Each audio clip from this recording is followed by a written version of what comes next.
सुप्रभात बच्चों, आप सबका दिन मंगलमय हो।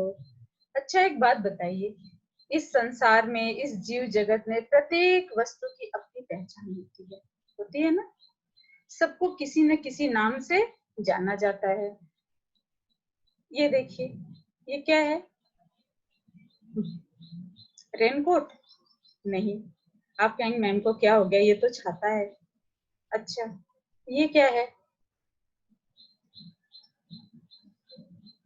कलम।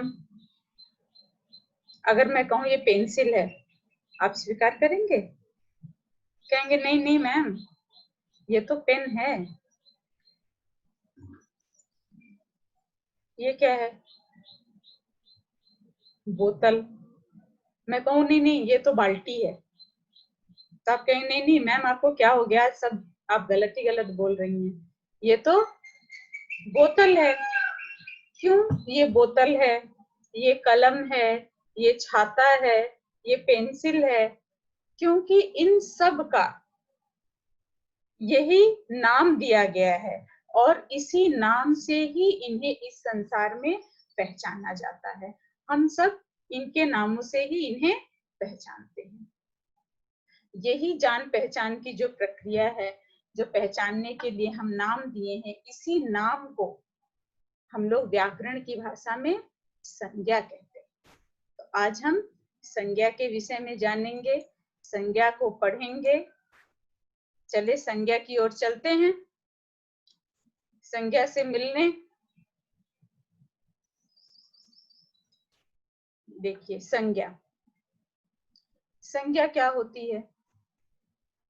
जिसका भी नाम होगा संसार में, वो सभी नाम संज्ञा के रूप में ही जाने जाते हैं। आपसे अगर कोई पूछे मैं आपको किस संज्ञा से जानूं, आप कहेंगे हाँ, संज्ञा से जानूं?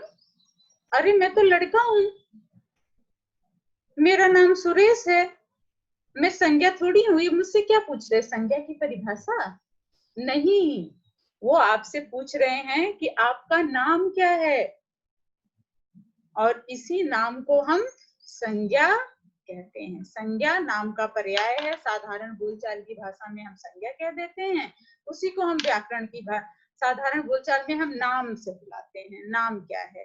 लेकिन वही हम जब व्याकरण के भाषा में बोलते हैं तो बोलते हैं संज्ञा क्या है। तो संज्ञा, आपको ये दृश्य दिख रहा है, एक दो मित्र हैं, एक के हाथ में बल्ला है और दोनों जा रहे हैं बातचीत करते हुए। अब यहाँ क्या है, इनकी कहानी जान लें। विनय और विवेक मित्र हैं, दोनों की मित्रता देखते ही बनती है, बड़े अच्छे मित्र हैं दोनों। दोनों दिल्ली के पुष्प विहार में रहते हैं, इनके रहने का स्थान है। दोनों क्रिकेट खेलने मैदान में जा रहे हैं। कहाँ जा रहे हैं, किस स्थान पर? मैदान में। विनय के हाथ में, विनय के हाथ में क्या है? बैट। विनय के हाथ में बैट है, जबकि बॉल विवेक के हाथ में है। तो ये सब मोटे मोटे शब्द आपको दिख रहे हैं, विनय, मैदान, दिल्ली, पुष्प विहार, दो दो बार है मित्रता।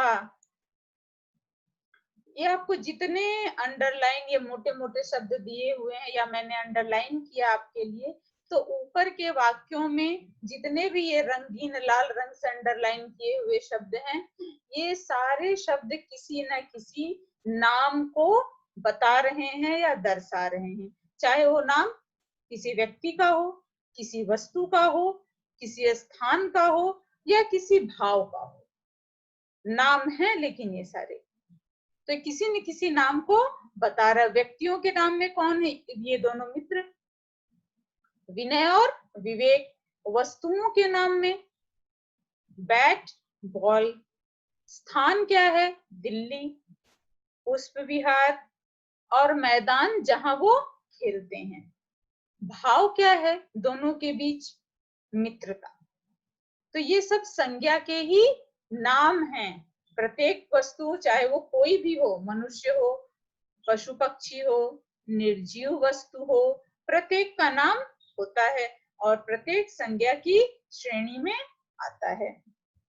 अब देख रहे हैं, किसी व्यक्ति, वस्तु, स्थान, स्थिति, गुण या भाव के नाम का बोध कराने वाले शब्द संज्ञा कहे जाते हैं, कहलाते हैं या कहते हैं। किसी व्यक्ति, ये नहीं सिर्फ आदमी का ही नाम होगा तो ही संज्ञा है ना, व्यक्ति का नाम हो, वस्तु का नाम हो, स्थान का नाम हो, गुण हो या भाव हो। व्यक्ति, किसी भी व्यक्ति का नाम, वस्तु किसी चीज का नाम, स्थान किसी जगह की स्थिति, कैसी परिस्थिति है, अच्छी बुरी, गुण उसमें कैसे हैं, और भाव उसका क्या है। भाव मतलब फीलिंग।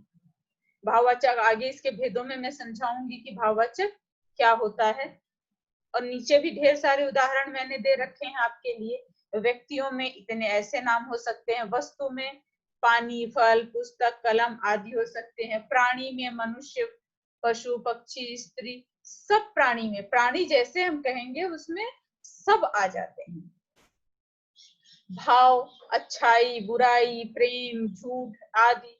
स्थान, कोई भी स्थान हो सकता है, गांव, शहर, आपका विद्यालय हो सकता है, आपका शहर पिलानी हो सकता है, जयपुर हो सकता है, या विश्व का कोई भी स्थान, अमेरिका, लंदन, जापान, कोई भी स्थान। तो ये सब का जो बोध कराते हैं, जो शब्द, बोध कराना मतलब बताना, तो जो भी शब्द इन सारी चीजों के बारे में बताते हैं वो संज्ञा कहलाते हैं। अब संज्ञा अकेले नहीं है, संज्ञा के 3 भेद हैं, इसके परिवार के 3 सदस्य हैं तो 5, बाकी 2 से आप अगली कक्षाओं में मिलेंगे। इस कक्षा के लिए आपके इनके 3 परिवार के सदस्य ही मिलने आए हैं। तो कौन कौन है भाई? वो पहले हैं व्यक्तिवाचक संज्ञा, जो कुछ विशेष लोगों के नामों के बारे में ही बताते हैं, व्यक्तिगत नाम होना चाहिए उनका, वो है व्यक्तिवाचक संज्ञा। जातिवाचक संज्ञा जो है वो है सबके बारे में बताते हैं। जातिवाचक जो संज्ञा है वो सबके बारे में बताते हैं, पूरी जाति का बोध कराएंगे, किसी व्यक्ति विशेष का नहीं। और तीसरा भाववाचक संज्ञा। अब ये भाववाचक संज्ञा जो है वो भाव का मतलब फीलिंग, जो हम महसूस करते हैं, वो है भाववाचक संज्ञा। तो ये 3 संज्ञाओं से आज हम मिलेंगे। पहला व्यक्तिवाचक संज्ञा। अब व्यक्तिवाचक से आप ये मत समझ लीजिएगा कि व्यक्ति का मतलब मनुष्य, आदमी, तो जो आदमी के बारे में बताएगा वो व्यक्तिवाचक होगा, नहीं। व्यक्तिवाचक से तात्पर्य है, मतलब है किसी भी विशेष व्यक्ति, वस्तु, स्थान, प्राणी का पता जिससे चले, बोध जिससे हो, वो सारे शब्द व्यक्तिवाचक संज्ञा कहलाते हैं। उनका विशेष अपना नाम होगा, वो अपने आप में अकेले होंगे। जैसे मैं लड़का कहूं तो विश्व के सभी लड़के आ जाएंगे, लेकिन जब राम, श्याम, गौरव, अवनी, सबका नाम ले लूं, ऐशा, तो ये सारे लोग व्यक्तिवाचक संज्ञा हो जाएंगे। जब मैं कहूंगी मेरे छात्र, तो जातिवाचक संज्ञा, सारे छात्र मेरे आ गए। लेकिन जैसे मैं किसी का नाम ले लूं वैसे ही वो व्यक्तिवाचक संज्ञा हो जाती है। तो व्यक्तिवाचक सिर्फ व्यक्तियों के लिए नहीं है, मनुष्यों के लिए नहीं है, बल्कि प्राणियों के लिए भी है, सबके लिए है। जैसे मैं कहूँ नदी, तो वो तो आगे जातिवाचक से हम मिलेंगे, पूरे जाति में आ जाएगी नदी। लेकिन जैसे ही मैं कह दूं गंगा, व्यक्तिवाचक हो गई। गंगा अपने आप में अकेली है विश्व में। यहाँ आपको दिख रहा है गांधी जी, व्यक्तिवाचक, विवेकानंद जी, व्यक्तिवाचक। ये है आपका हिमालय। अगर मैं पर्वत कहती हूँ तो विश्व के सभी पर्वत आ जाते, लेकिन जब मैं कहूंगी हिमालय, तो हिमालय विश्व में अपने नाम के अनुरूप वो अकेला ही है, विश्व का अकेला पर्वत है जिसका नाम हिमालय है, इसलिए व्यक्तिवाचक है। इसी तरह यहाँ देखिए रामायण, यदि मैं कहूँ पुस्तक, तो विश्व की, संसार की सभी पुस्तकें आ जाती हैं, लेकिन मैं जैसे ही कहती हूँ रामायण, आप सबका से श्रद्धा से झुक जाता है। रामायण हमारी धार्मिक पुस्तक है। कुरान, बाइबल किसी का नाम हो सकता है।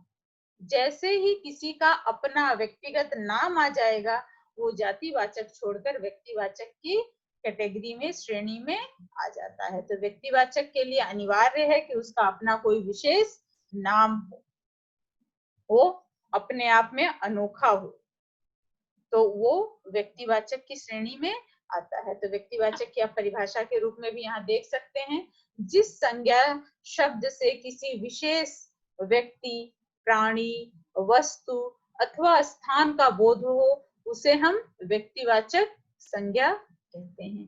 उदाहरण में यहाँ आपको बनाकर ऐसे गोला दिखाया गया है, ये व्यक्तिवाचक संज्ञा के उदाहरण है। इस तरह के अनेकों अनेक उदाहरण है। आप गांधी जी की जगह सुभाष चंद्र बोस का नाम लिख सकते हैं, जवाहरलाल नेहरू लिख सकते हैं, भगत सिंह लिख सकते हैं, ये सब व्यक्तिवाचक हैं।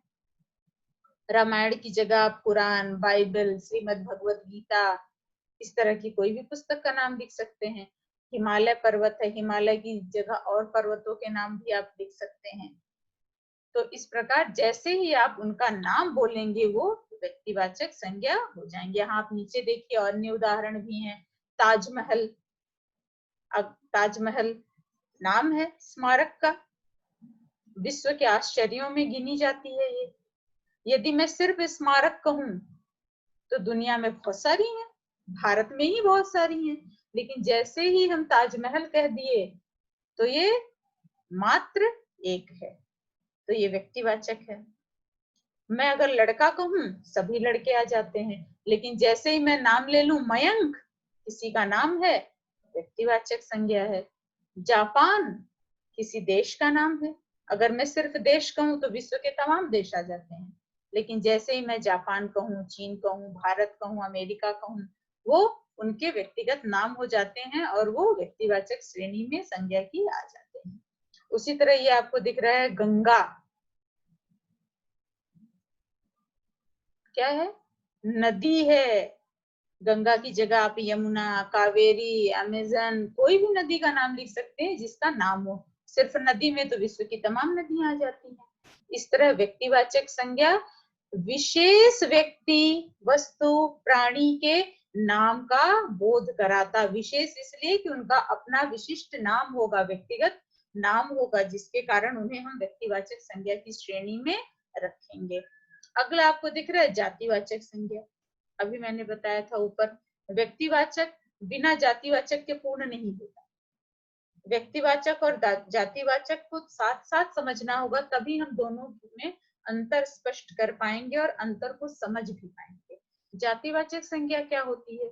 जिस संज्ञा शब्द से उसकी संपूर्ण जाति का बोध हो। उसकी किसकी? जिसका भी आप नाम लें, जैसे आपने फूल कह दिया, विश्व में तमाम तरह के फूल होते हैं, विभिन्न प्रकार के होते हैं, कुछ देखने में सुंदर, कुछ सुगंध में, तो वो सब आ जाते हैं। लेकिन जैसे ही आप उस फूल का नाम बता देंगे, चंपा, चमेली, गुलाब, कमल, तो व्यक्तिवाचक हो जाते हैं। और जब तक आप सिर्फ फूल कहते हैं, वो जातिवाचक की श्रेणी में रहते हैं। तो सभी पूरी संपूर्ण जाति का बोध कराते हैं। आप यहाँ जातिवाचक की संज्ञा में देख सकते हैं गाय, विश्व की तमाम गौ, लेकिन अगर इनमें से किसी का नाम रख दिया जाए जैसे कपिला, तो एक विशिष्ट गाय थी ऋषि की, तो वो व्यक्तिवाचक संज्ञा है। उसी तरह पशु बोलेंगे तो विश्व के तमाम पशु आ जाते हैं, लेकिन आपने अगर कोई पशु पाला हो, उसका आपने नाम रख दिया हो, तो वो व्यक्तिगत हो जाता है, वो व्यक्तिवाचक हो जाता है। और जब तक पशु है, सभी पशु। आपने नारी का, विश्व की तमाम नारियां, तमाम स्त्रियां, तमाम लेडीज आ जाती है, नारी पूरी जाति है। लेकिन जब आप इंदिरा गांधी, सरोजिनी नायडू नाम रख देंगे, तुरंत ये नारी जो है वो जातिवाचक से व्यक्तिवाचक चल जाएंगे। तो आप अपने हृदय में, अपने मस्तिष्क में स्पष्ट रखिएगा, जाति मतलब संपूर्ण जाति, जिसका भी हम नाम ले रहे हैं। और जैसे ही हम उनका अपना व्यक्तिगत कोई नाम ले लेंगे, वो जातिवाचक से हटकर व्यक्तिवाचक में चले जाएंगे। तो जातिवाचक क्या है? जो किसी भी संज्ञा शब्द से उसकी संपूर्ण जाति का बोध कराए, पूरी की पूरी जाति ही आती है।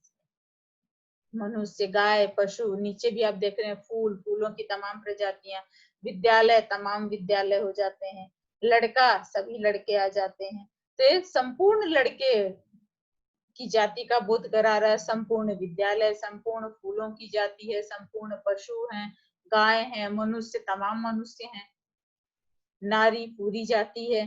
तो पूरी की पूरी जाति का संपूर्ण जाति के बोध कराने वाले शब्द जातिवाचक संज्ञा के अंतर्गत आते हैं। आप जातिवाचक और व्यक्तिवाचक में जो अंतर है उसे आप अपने दिमाग में स्पष्ट रखिएगा। जाति संपूर्ण होती है, व्यक्ति कोई नाम अवश्य होता है। अगला और महत्वपूर्ण है ये भी, भाववाचक संज्ञा।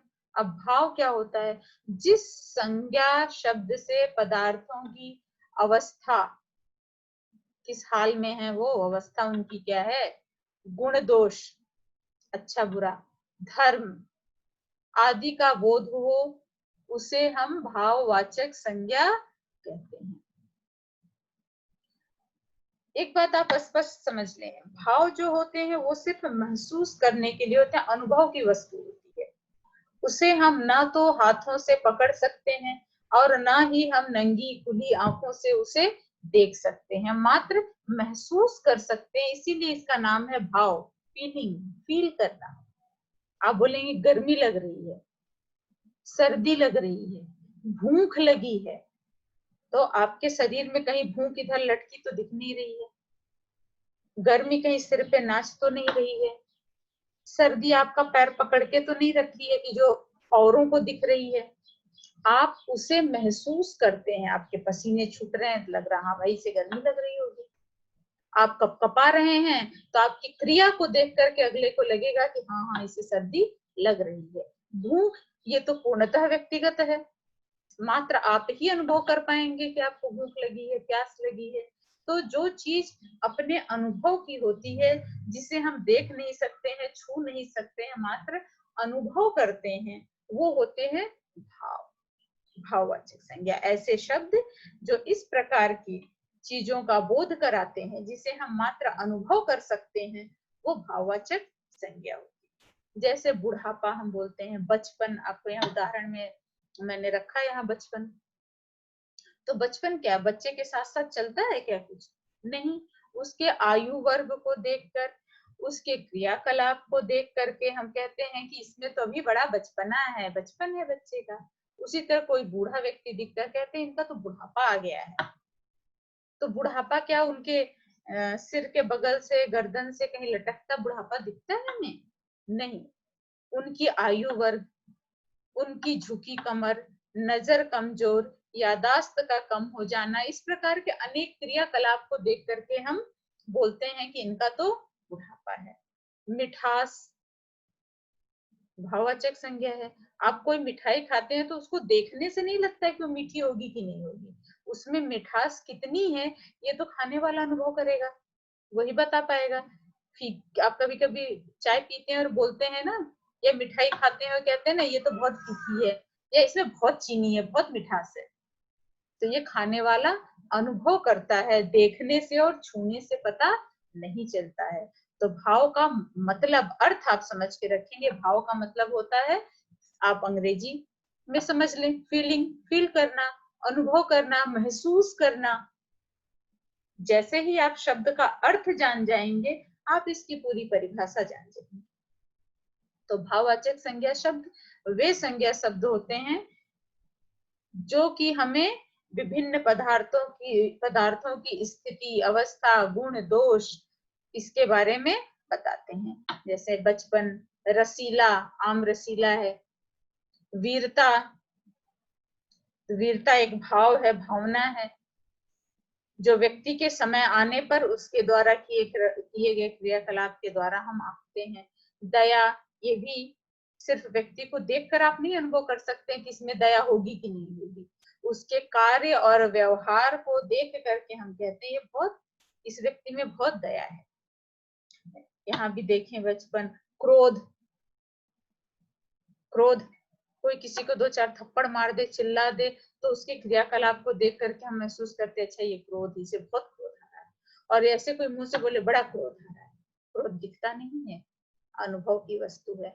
मित्रता, शत्रुता, दया, ये सारी चीजें जो हैं, अच्छाई, बुराई, ये सब आपके भाववाचक संज्ञा की श्रेणी में आते हैं। तो एक बार पुनः हम देख लें, व्यक्तिवाचक में क्या होता है?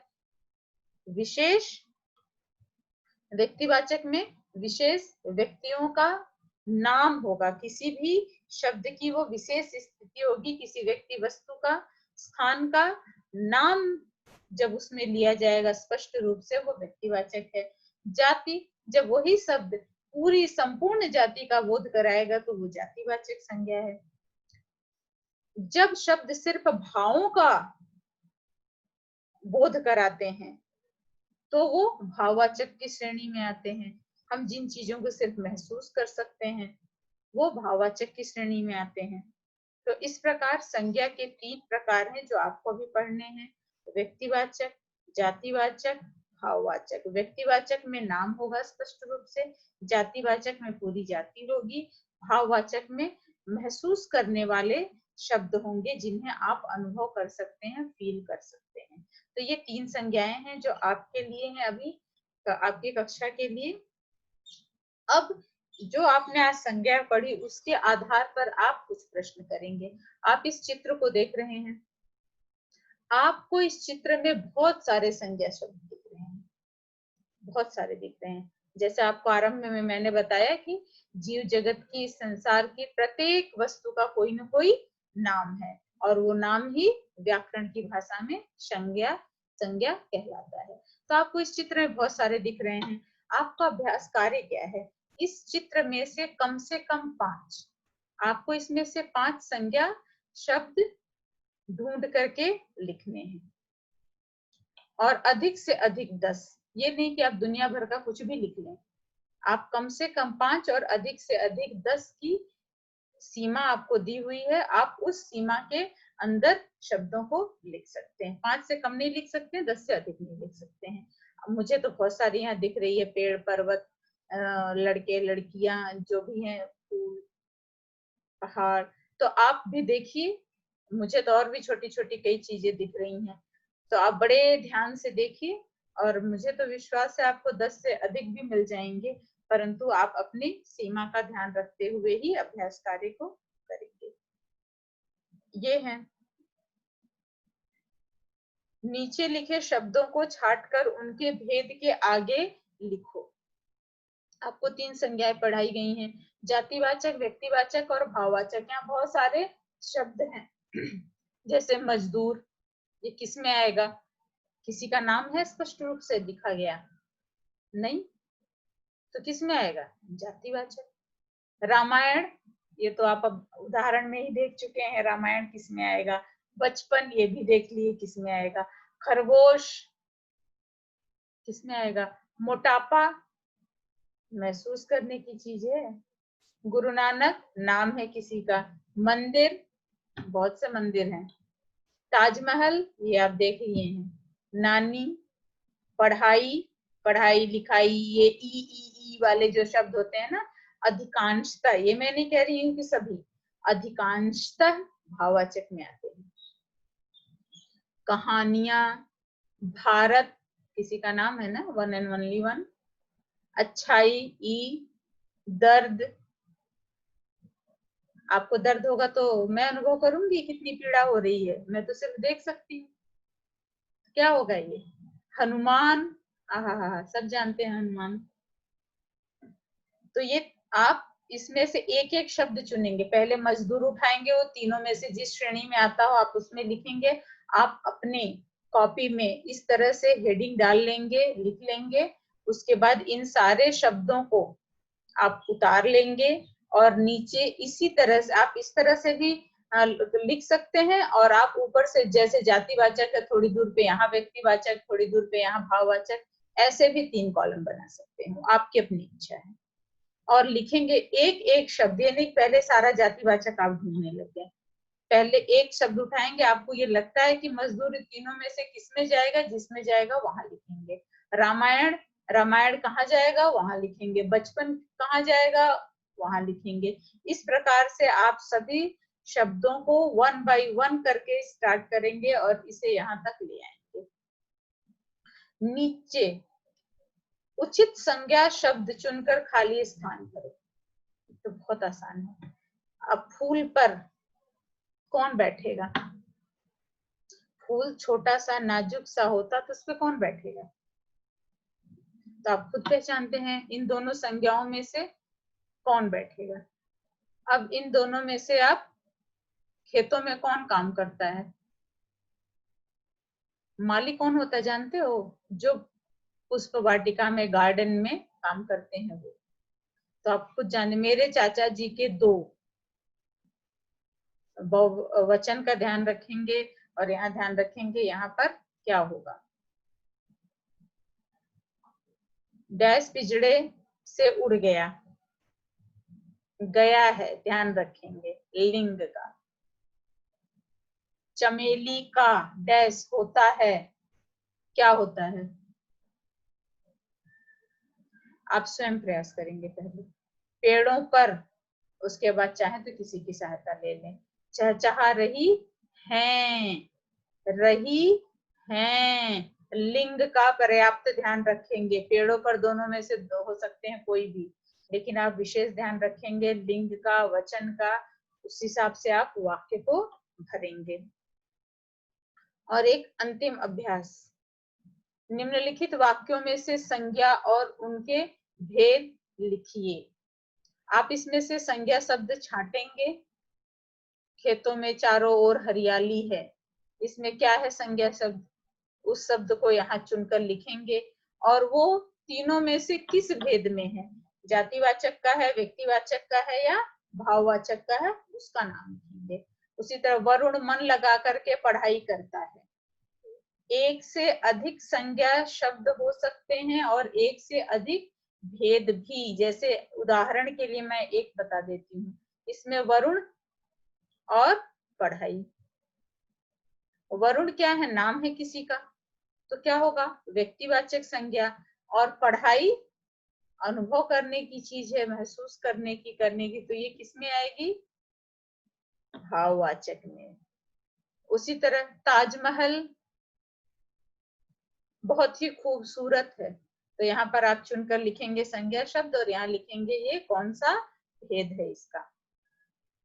ईमानदारी का साथ कभी मत छोड़ना। पुनः ईमानदारी, बेईमानी, इस तरह के सारे शब्द अनुभव योग्य हैं, तो आपको पता है किसमें आएंगे। तो यहाँ पर शब्द चुनेंगे संज्ञा और यहाँ पर भेद लिखेंगे। लड़के क्रिकेट खेल रहे थे, बहुत ही आसान है। इसमें से शब्द चुनेंगे, यहाँ पर लिखेंगे संज्ञा शब्द और यहाँ पर उसका भेद लिखेंगे। आप इसे उतार लेंगे इसी तरह से अभ्यास को और इस तरह से कॉलम बना लेंगे सामने और इसका उत्तर देंगे बाद में। कंप्यूटर स्क्रीन से हट करके सभी अभ्यासों को उतार करके अलग बैठ करके आप इनका कार्य पूर्ण करेंगे। आशा करती हूँ बच्चों को संज्ञा समझ में आ गई होगी और इसका अच्छी तरह से समझते हुए ध्यान से सभी अभ्यासों को करेंगे। आप सबके उत्तम स्वास्थ्य की कामना करती हूँ। इसी के साथ धन्यवाद।